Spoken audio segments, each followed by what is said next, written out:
I want to turn this on. Yay. So I'm going to quickly run through India because I couldn't get 2 separate programs. So I'm going to cram a lot in a half hour here. So in February, 5 of us from the district were able to go to India, and we were essentially going on a mission to deliver polio drops to children, which we succeeded in doing, and it was most gratifying, as you can probably well imagine. So I'm going to quickly run through this, and then we'll get to Honduras. And we're going to do Honduras a little differently. You've all heard me talk about Honduras, and so far as what we do there, we're going to present this a little bit differently today. So stay tuned for that. People and places. This was the 5 of us that went. So you know Mark and I. Then there's Deborah Williams, who's a past district governor from the E-Club of Tampa South. And then Clarice Roth, who is an area governor. She's from past president of the Bartow Rotary Club. And on the end next to Clarice is a brand new Rotarian. She just joined Rotary last November. And she jumped right in and went with us on this trip. So that was really huge for her. And that's Dory Huntoon. And then we joined the rest of the team. So there were 23 of us from all those different states, including Puerto Rico, that went on this trip. The top picture is at the WHO. The bottom one is at the St. Stephen's Hospital. And where we went, we flew into New Delhi. The thing I really want you to notice on this map, aside from the places we went, is the border with Pakistan. You all know, especially if you watch my slides, that we're endemic with polio in 2 countries, Afghanistan and Pakistan. And that border between Pakistan and India keeps changing because nobody agrees on the land and who owns what and where the border exactly is. But it's long. It's bigger than I ever thought it was, certainly before I looked at the map. And it's very fluid, and people are crossing it all the time. So anyway, from New Delhi we went to Agra. Agra is where the Taj Mahal is. From there we went back to Delhi and got a flight, and we flew to Calcutta. Calcutta we spent a few days, and then we took a bus ride to Dhanbad. Dhanbad is a coal mining town with a bunch of very devoted Rotarians. We added on some days at the end. You may remember our club was a host on a global grant in India last year. And we went to visit the woman that I worked with on that grant, and there was another section, another part to that grant, a further stage to it, that Deborah's club participated in. So we got to actually see in person where our money went and where the global grant was, and I'll show you a few pictures of that. We also got to visit the Southwest offices of, Southeast Asia office of Rotary, and it was actually right around the corner from our hotel. We walked to it, and that was kind of fun. It's a couple of shots of the Taj. It's more impressive than any pictures can ever show you. We had a great time there. We went to the last residence of Gandhi. Those are his footsteps, his last walk. He was assassinated there. We went to Mother Teresa's home, where her charity mission is, and we saw where she lived and where she's buried. We were like rock stars. The minute we hit Dhanbad, there were press, and we were on the news, and in the newspaper. I couldn't read it; it wasn't in English, but yeah, it was really something just to arrive, get off the bus, and all of a sudden these lights hit you. It was really something. This is a dialysis center, and I specifically put this in for Kathy McGee because last year when Kathy went on this trip, they were able to lay the first layer of bricks in this building, and I wanted her especially to see that it's now open and functioning. So it doesn't take them long once they get rolling on a project to make it happen. They have apartments downstairs for the people that work there to live right there, and they're going to add on an eye clinic upstairs. We visited temples of many different faiths, and this is inside a synagogue that we got to go see that was built in 1860s. This I took a picture of because that's Mark's first district when he joined Rotary. It was 7910 up in Massachusetts. And they apparently did a project with one of the schools we visited, and we had no idea we were going to run into that. So that was kind of fun. And they always were entertaining us. They're dressed in beautiful costumes. We got served tea everywhere we went. We got presented scarves almost everywhere we went. And flowered leis. I don't think I call them leis there, but flower, and got the, what do you call it, on your forehead, every place we went. They have signage everywhere of what Rotary has done for them. Rotary is very well known in India. There are billboards, there are street signs, there are signs by every school, every hospital. Rotary is huge there. Sometimes I think you and I, we walk around and people say, what is Rotary? You don't find that in India. They know, it's huge. These are wheelchairs. We went to a school for special children, and those are all brand new. And we went to a vocational school. This is a school, I think it's like 500 or 600 kids that have never been to school before attending this school, and they teach them how to sew and other skills. Rushing right through, I'm sorry, I'm going fast, but we need to do this. So this is, you may have heard of him, Dr. Matthew Borghese. He runs the clinic, the polio clinic at St. Stephen's Hospital. His dream is that it won't be needed anymore, and he's almost there. So what they do there, you can read that, but they do a lot of surgeries for people who are crippled. If you can't walk in India, you can't work, you get shunned by your family or your relatives, or you can't go to school, can't get a job. So it's really important for these people to have their surgeries. And the surgeries, by the way, are free at this hospital. Yeah. So a lot of it is part of projects. You can see the polio sign in the back of the bed there. We got to give drops in New Delhi. 2 drops and polio stops. That was Clarice, there's Dory, there's Mark and I. These little boys were from a 5th grade class that showed up, and they were like too cute for words. This was in Dhanbad, actually, I believe. And there's the vial that's made in India. It's 20 doses in a vial, and up top you'll see the cooler. It's because you have to keep the vaccine cold. This is outside a clinic in Kolkata that we went to visit, and unfortunately, the government had decided they were going to do a national immunization day. So they stopped giving out the drops there, so we were not able to give drops there. But we went and we visited, and we were introduced to the healthcare workers. That's past president, Rotary past president Shekhar Mehta. His club is in Calcutta, and he spent a couple of days with us, and we got to meet members of his club. We got to walk through the slums, and when you hear about the India slums in Calcutta, you think it's going to be dirty, you think it's going to be muddy, you think it's going to be smelly. It wasn't any of that, and we were totally shocked. It was clean, the laundry had been washed. They go to these central places to get water to do all their washing. So we didn't see any dirt. We saw people trying to run a business, whether it was sewing or selling fruit. This is the clinic in Dhanbad. So it's all in Indian mostly, but the 1,000 means that this was a project to make sure that newborn babies are covered for the first 1,000 days of their lives, to make sure that they have formula and that they get their shots. And so there are regular visits to the clinic with the newborn babies. When we got inside and we saw the room filled with these moms and babies, notice it's only the moms. They wouldn't let the men in because there wasn't enough room. The men were outside peeking in through the windows. And Mark eventually went out there and chatted with some of them as best he could, but it was really interesting. They were all dressed in their finest clothing, even the children. It was very important for them to show their gratitude in this way. And it was just astounding to us. That's some of the formula that we got to hand out. And the top picture is the polio drops coming out of the cooler. I love this picture. Mark had his polio hat on, and this little kid was just too cute for words, right? So thank you, Rotary. We never got polio. We can't say any more than that, right? So I like that one. Projects. So we got to visit a lot of projects, and I have to tell you that the clubs in India, I know our club is doing its first global grant, which is great. But these people, it is like nothing for them to do 10 global grants at the same time. I couldn't believe it. It was crazy.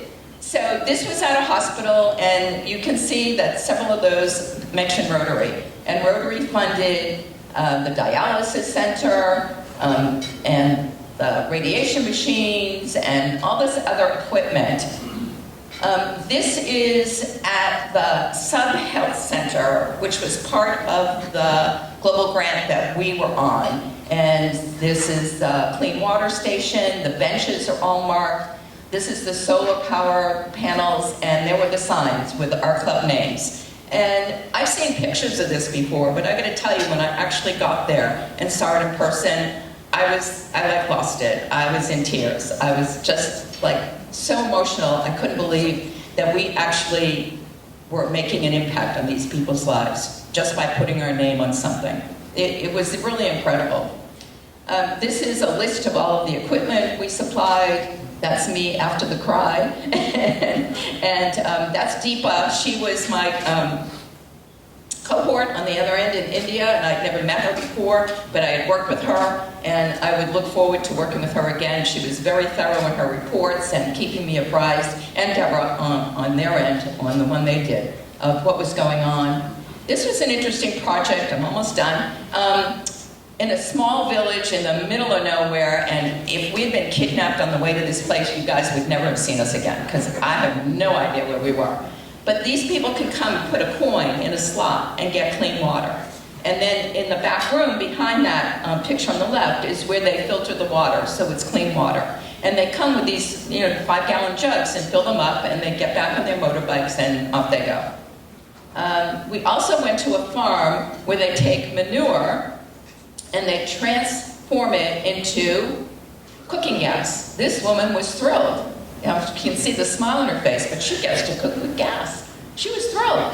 Then the green sludge gets turned into fertilizer. And they grow, there's cauliflower on the bottom on the left on those fields, and in that, what do you call it in the back? Greenhouse. Greenhouse, thank you. Thank you, give that man a prize. Greenhouse, they grow these roses and they take them to market every day. Yeah, it's really something. So this is the information if anybody's interested for next year. Nancy Barbie is a past district governor in North Carolina. She's been doing these trips, I think, for like 17 years. If anybody wants to go, you should contact her. We had started a Raise for Rotary challenge before we left on this. Anything, if anybody ever wants to start a fundraiser for the foundation or for polio, you can do it through Raise for Rotary, and the money goes directly into the foundation, and you get credit for it. So you get your points. So we've left it open in case anybody's so inclined. You can use that QR code, or there's my Earl, and we raised over $11,000 for End Polio for the team. I didn't do all that myself, trust me. So anyway, that's the end of that. We're going to do Honduras next. Are there a few questions? Any questions on India? If not, I'm going to move right into Honduras. And Sean, can we have the Honduras slides? Irma. Hi. When along the way did you get sick? On the plane going over. So the very first day we were there, I started having chest pains. You don't want to hear my whole thing, do you? And it was pretty scary. And so I was in bed for 5 days. I had 2 doctors while I was there. I missed the beginning part of the trip. And then finally, we got rid of the fever, and I got on other medications, and I went on my merry way because I didn't want to miss everything. And by the end of the trip, I was miserable, and I couldn't hear. And so when I got home, I went to see my PCP, and then I went to see an ENT, and then I had a little surgery, and I had to get all that straightened out because I was getting on that flight to Honduras by hook or by crook. So yeah, and that's why I isolated myself, because I couldn't afford to catch anything from anybody else. So I was home by myself that whole time between India and Honduras. And the surgery for Honduras was on Wednesday. We left on Friday. So yeah, but I can hear and I feel great, and the doctor was terrific, and yeah, so it was not good. It was not my best trip, but we had a good time. Thank you for asking. I feel much better. So,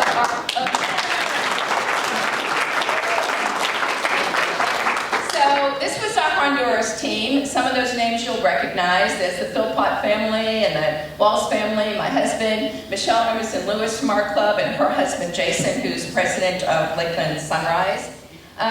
The next 4 names are 4 Rotaractors from USF who we helped sponsor. We had one very generous Rotarian in this club who gave some money, and we had a Rotarian in another club who gave some money, and then I threw in the rest just to make it happen. So their sponsoring club, which is New Tampa, paid for their airfare. So they were fully funded. They paid for their deposit and their insurance. The next wing, some of you may remember, Lewis Lee is from Mount Pleasant, Charleston area, South Carolina. Mark and I had met him in Australia and talked about Honduras, because I'll talk about Honduras to anybody who will listen. And he went with us last year, and he enjoyed it so much he came back this year. The next name, Jeffrey Trowbridge, Mark and I met last November when we went to Ghana on the Rotary West African Project Fair. He lives in Oakland, California. And he heard us talking about Honduras, and he said he'd like to go. And he went home and he talked about it to his pickleball partner, Jill, and she was retiring from teaching, and she speaks fluent Spanish, and she wanted to go, and I said, yes, absolutely. So we were a very large team. This is the largest team Honduras Compassion Partners has ever hosted. And we were all together in the same house, yeah, but we did more projects and got a lot done. We did 3 latrines, 6 pilas, we built the wooden house, which was partially paid for, and we thank you, Linda Johnson and Scott Katz. They paid for our house.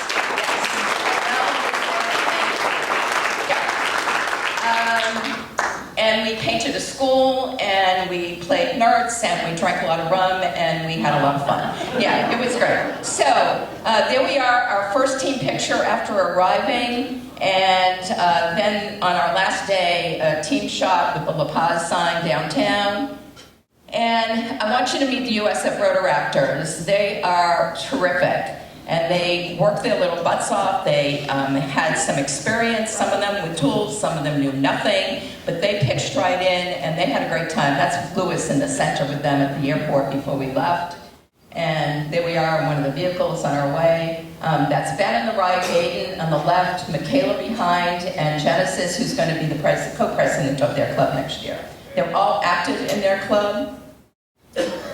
And working on the house, we mixed a lot of concrete. That's painting the school. Aiden and Ben did that side of the school. And there's our team shot in front of the house. I'm going to turn the mic over now. Because we had 2 families go on this trip, I think it was very impactful. And I want you to hear from the moms about this trip, what it meant to them, what it meant to their children. I have reserved spring break for next year because I would love to take more families. Whether it's you and your grandkids, your niece, your nephew, your own kids, doesn't matter. If you have friends that aren't Rotarians, doesn't matter. I'll take them. If they're willing to do the work and they're willing to live under the same roof for a whole week, I think they should have this experience. Those are our 4 youngest members of the team. You met them earlier. There's Griffin, Ella, Sydney, and Brooks. We got dressed up on the last night because we had the Rotary Club of La Paz over for dinner. And Courtney.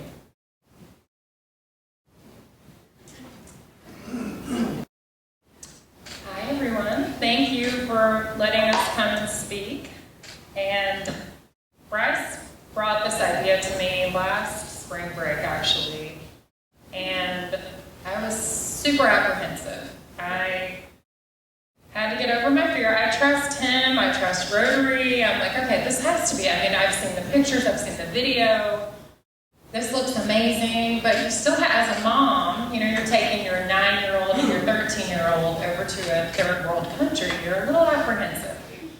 So as it went on, my fears started creeping in a little.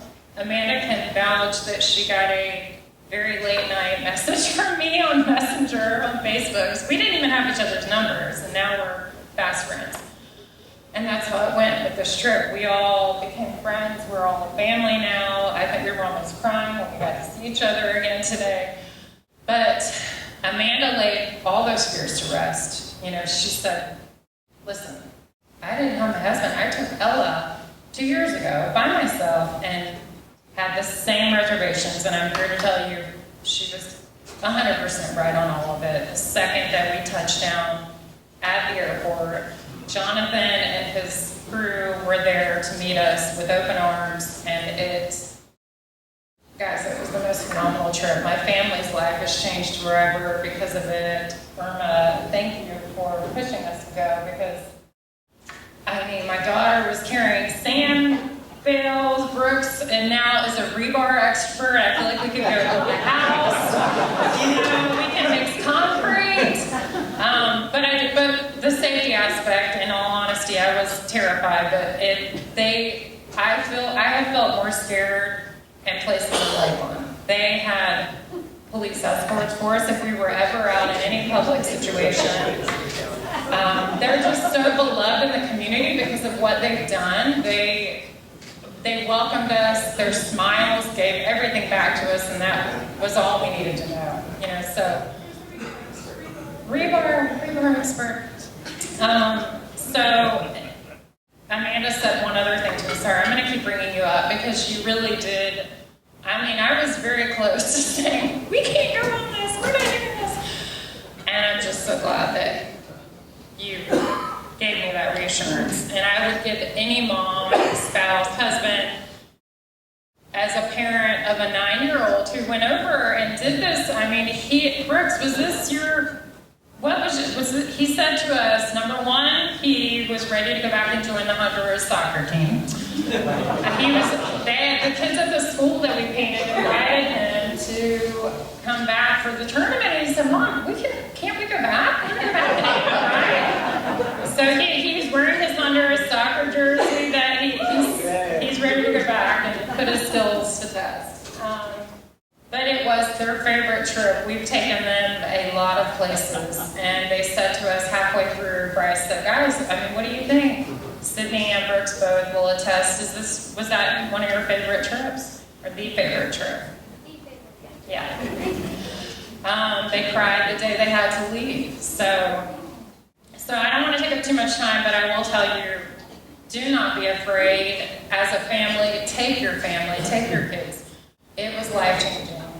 We've taken our kids to the beach, the mountains, to Europe, to Alaska. This will mean more to you, to watch them do this for other people. So I'm going to cry up here, but it was amazing.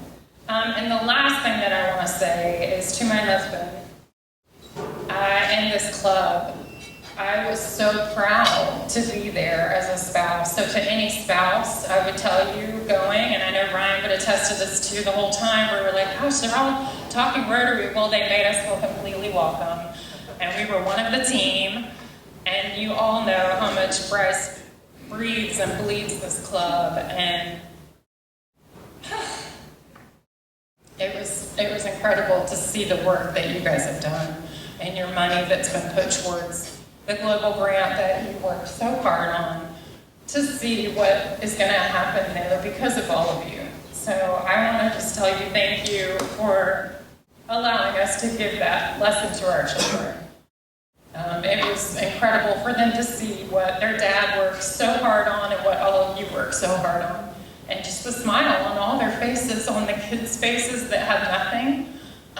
It was pretty incredible. So.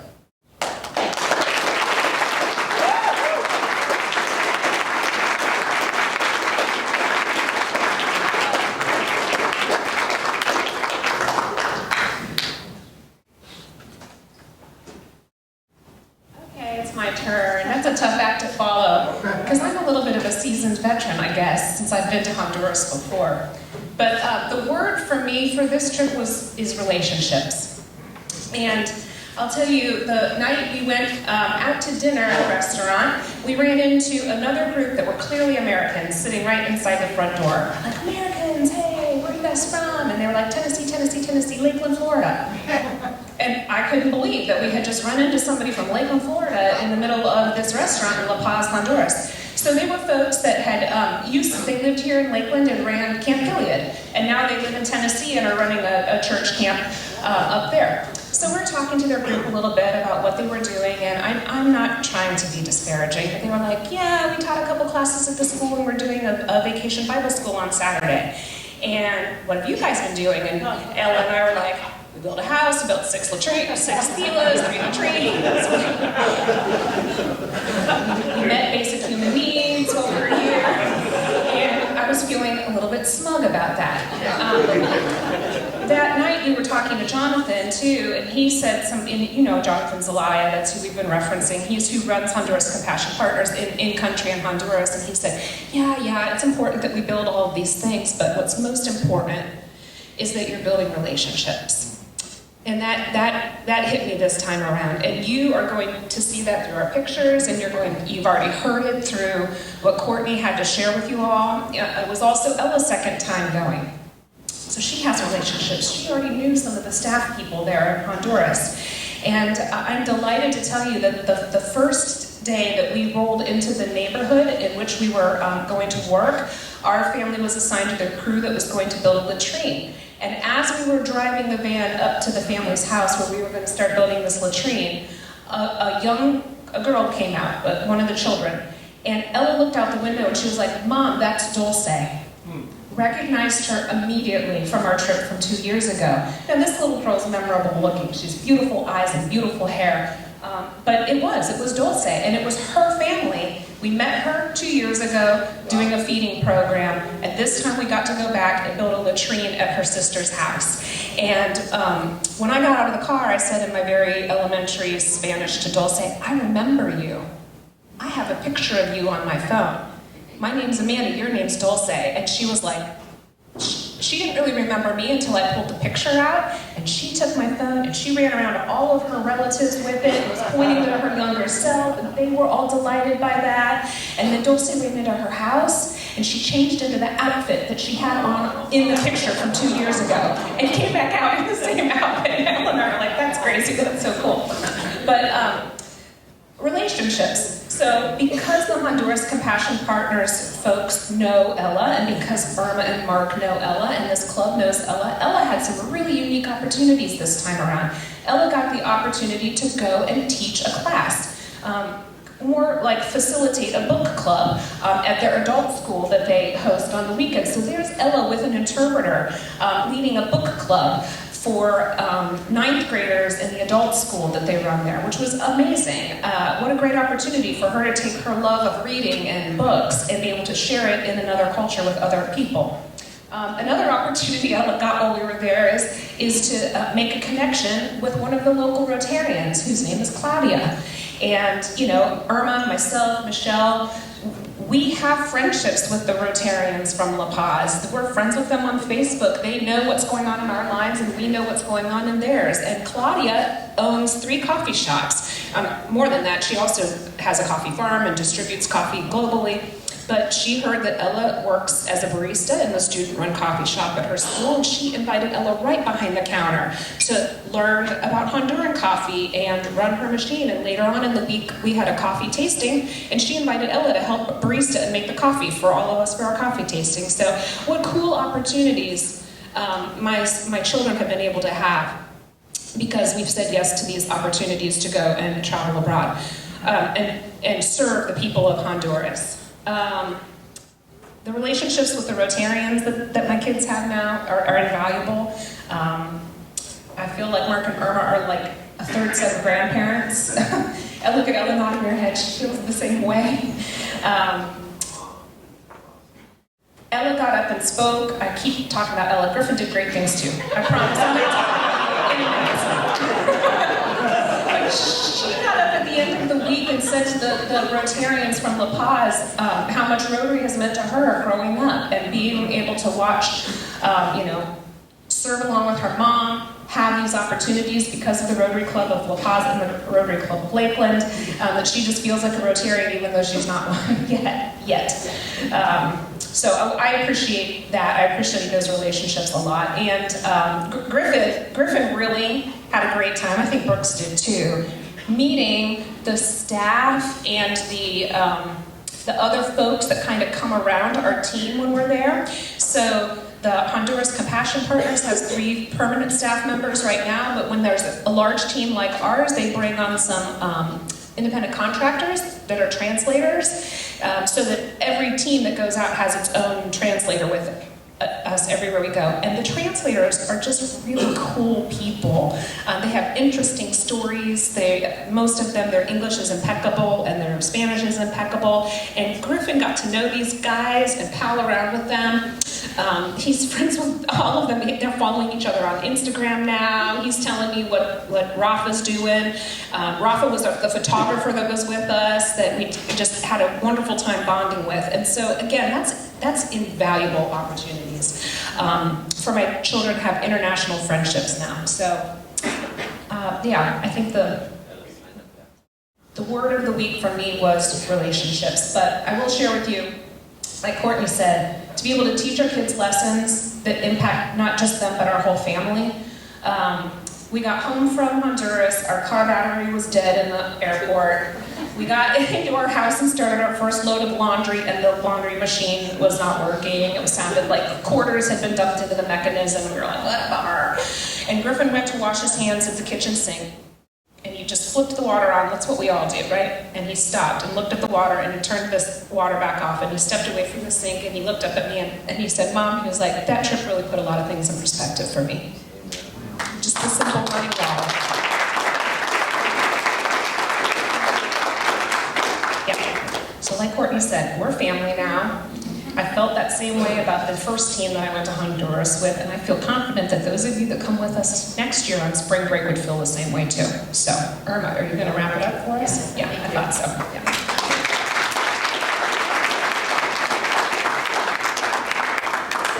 The global grant that we were talking about and that was just approved by the Rotary Foundation on March 7th. So when we got to Honduras, I asked Jonathan, I'd really like to have Bryce see the hospital for himself. I brought back pictures last year, and Jonathan said, oh no, we're all going to tour. I said, you're going to traipse all 19 of us through the hospital? You've got to be kidding me. And he said, no, I want everybody to see it. So we got to tour the hospital again. For us it was again, for everybody else it was their first time. And we got to meet one of the surgeons, we got to meet the director, and we had the privilege of telling the hospital director that the grant had been approved. So I cannot begin to tell you how much this is going to mean to the people of La Paz.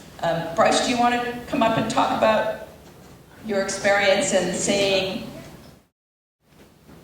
That's my counterpart on the grant. He's the international host, that's Marlon Lopez. He's in the La Paz Rotary Club. He came up and helped us paint one day, and a very bad picture of me. But this is outside the hospital. Do you want to? Yeah, so when I went, I covered this a little bit in the past meeting. I was kind of checking the boxes, making sure we're putting our money in the right places and that type of thing. And certainly when I went to the hospital, I'd seen poverty everywhere, and I kind of was prepared for it, but I wasn't prepared for how bad it was. The bug zappers in the hallway, the beds, you go post-surgery and the beds literally up against each other with no curtain in between. It was just, it seemed barbaric, and you just left with a sense that no one should have to get medical care in a facility like that. So my reaction was not just that we spent our money well, but it was, how many grants would it take to get this hospital completely redone in the future? Because it serves 286,000 people in its world. So our money's well spent. And it's nice to be able to check on it and actually go down there and make sure everything is operated. So if you're considering the trip, I encourage you to do it. If they can keep our family safe, they can keep anyone safe. Like I joke about us being the Griswolds, but that really isn't a joke. Like, we haven't had a trip that went on scheduled as planned with no injuries until this one, and we go backwards. The other observation is being in an environment for me where I work in that way was truly a vacation. Because it's so foreign. I go on most vacations and come back more stressed. This was not like that. And the value of being able to sit in a rocking chair at 50 with a bunch of people and looking up at clear skies and stars is pretty awesome. So I'll leave it at that. Thank you.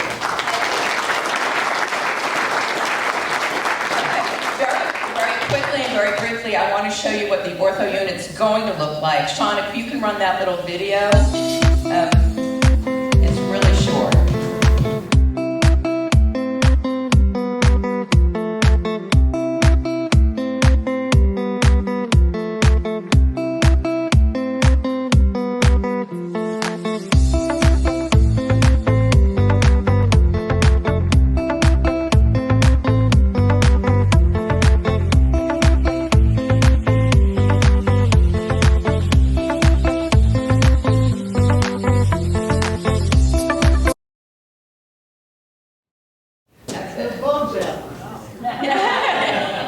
you notice in the pictures, the fans weren't working, there was no air conditioning, the bathrooms were disgusting.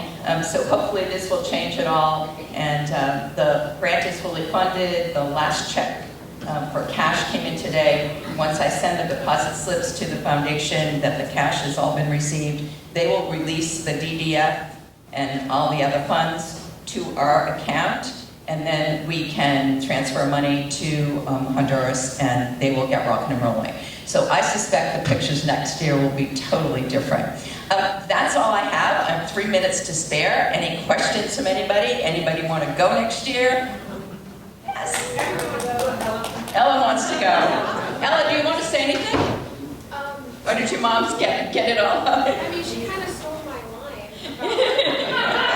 Yeah. No. Michelle, you want to say anything? Mark, anybody else from the team? I don't want to leave anyone out. Brooks, you want to come up? Griffin? Griffin was our menu board person every day. Yeah, everybody had a little job. We all took turns doing dishes. Yeah, it was great. Anybody else? Thank you all so much for supporting us. Oh, my husband has something to say. Oh, what a surprise. What? But what? Oh, well, want to go back to India? He wants to go back to India. He gave me this beautiful shawl from India. While I was sick, he brought me 2 shawls. Story. So we were giving these drops at this clinic, and the room was smaller than this. There had to be 100 women in there with their children.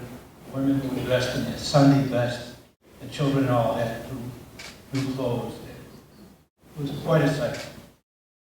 I gave a couple of drops, 2 or 3 babies, and the noise was just too much for them.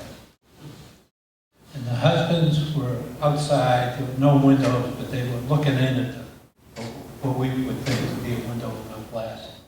I went outside, I went to sit in the automobile that took us there.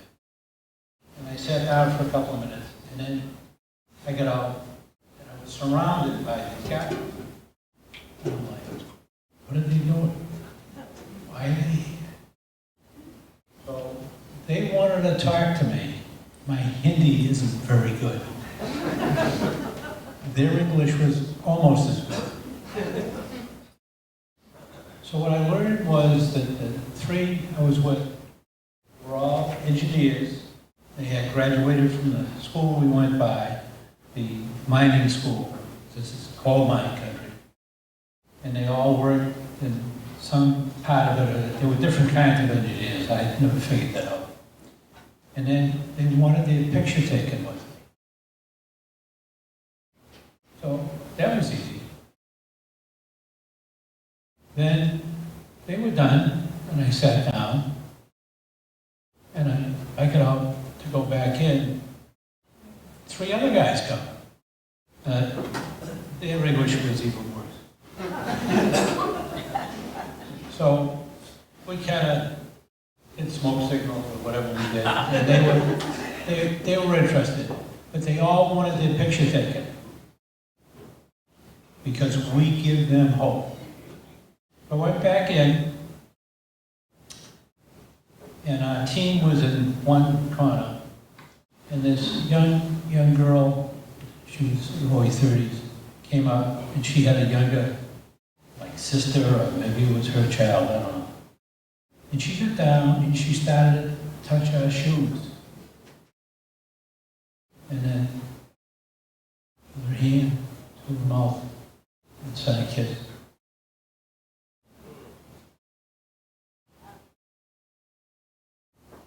That was so touching. Thank you. Thank you for what you do for the people of the world.